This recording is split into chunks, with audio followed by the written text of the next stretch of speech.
Well, I decided I'm going to be the 4,000th, maybe at this point, 4 millionth reviewer that you've seen cover the new Texas Chainsaw Massacre 2022.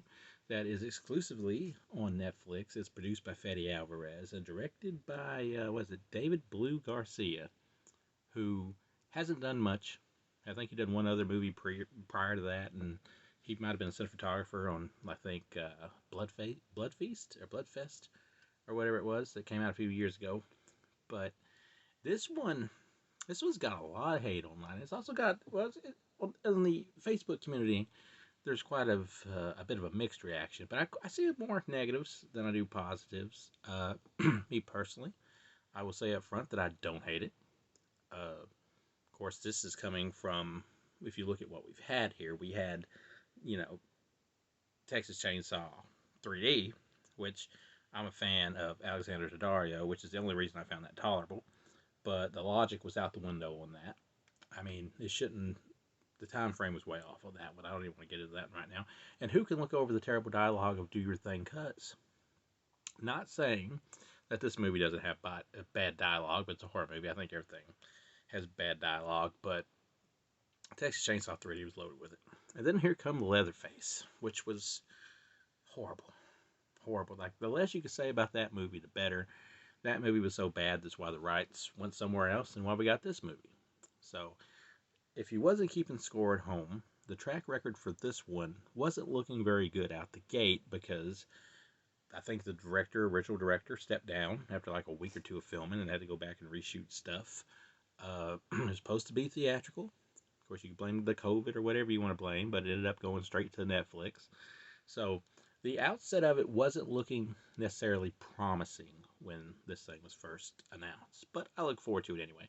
And now I've seen the trailer, and the dude kind of looks like Toxic Avenger more than Leatherface, but still, hey, I went to it with an open mind, open arms, and when all was said and done, the movie was very acceptable.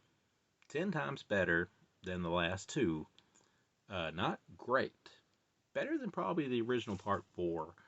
Uh, I think probably better than the beginning, but uh, maybe on par with Part 3.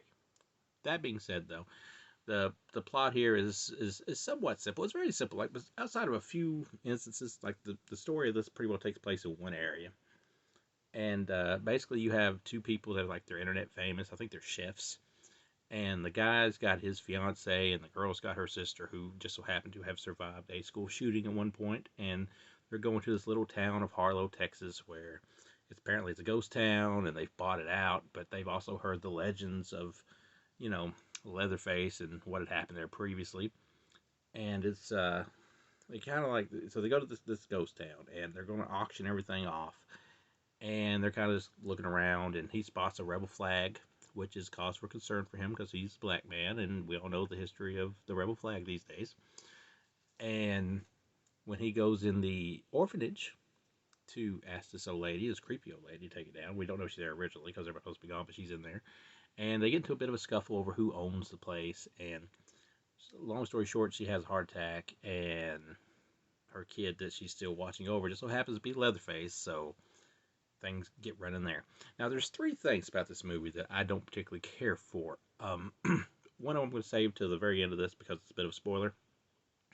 The first two things is Leatherface, to me, doesn't really act like Leatherface. Now, if you go like this, completely ignoring everything but the first movie, you got to keep that in mind. And you know how Leatherface acted in that movie.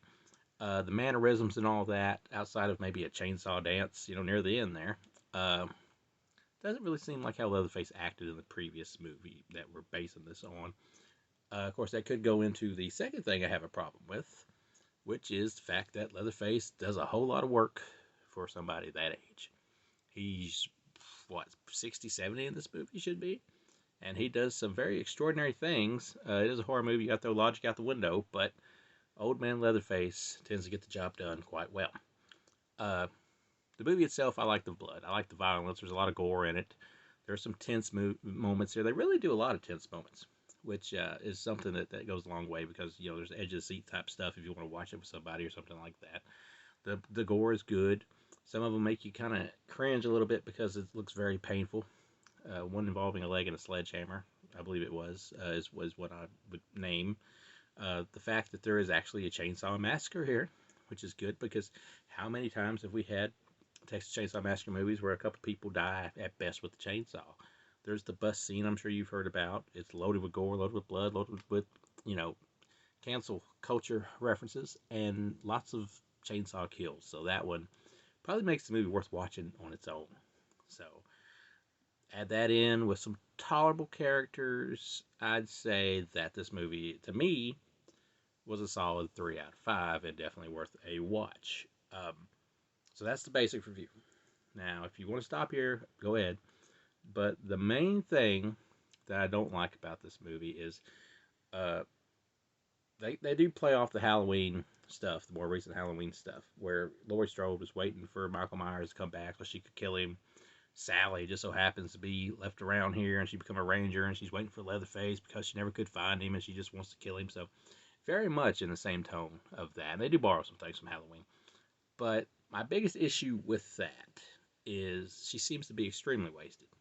Uh, she doesn't really survive too long when she runs into Leatherface.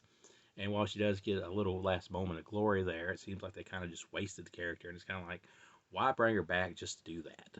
You know, it never really seemed like Sally got the respect she deserved in any of these Texas Chainsaw Massacre movies. Of course, that could depend on whether or not you think she's really a survivor or she just got lucky in the first movie. So she comes back, she trains, she does all this stuff, and then she commits very stupid acts and she gets killed. So that's Sally, ladies and gentlemen. We brought her back just for that. I'd almost wished that they had just, like I said, this was a sister or a kid or something of hers that was living out this vengeance that she always wanted to have that she never got to live to have. Because obviously it's a different actress playing Sally now because the original one died. That was my biggest issue with this movie, and it just seemed like a waste of potential. I mean, if you're going to do it, why do it just for that? And since we're in spoiler territory here, you know, we were this close to having like a more happier ending. I guess we should have known that Leatherface had to get the last thing in there so he could do his little chainsaw shimmy.